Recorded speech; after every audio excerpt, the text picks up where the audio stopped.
અમદાવાદના થલતેજ વોર્ડમાં આવેલી 2 કરોડના બંગલા ધરાવતી સ્નેહાંજલિ સોસાયટીમાં ડિમોલેશન શરૂ કરવામાં આવ્યું. તમામ 25 મકાનો પર બુલડોઝર ફેરવી દેવાયું. સુપ્રીમ કોર્ટના આદેશ બાદ પ્લોટ ખુલ્લો કરવાની કામગીરી શરૂ કરાઈ છે. 25 જેટલા મકાન માલિકોને વૈકલ્પિક સુવિધા આપ્યા બાદ પ્લોટ ખાલી કરવામાં આવી રહ્યા છે. મૂળ કબજાને બદલે અન્ય પ્લોટ પર બિલ્ડરોએ સોસાયટી બનાવી દેતા વિવાદ થયો હતો.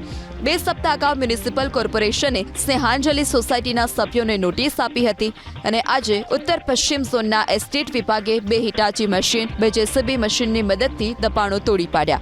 મકાનોના ડિમોલેશનને કારણે ધૂળ ઉડી રહી હોવાથી હવા પ્રદૂષણ ન વધે તે માટે મિસ્ટ મશીનની મદદથી પાણીનો છંટકાવ પણ કરવામાં આવ્યો.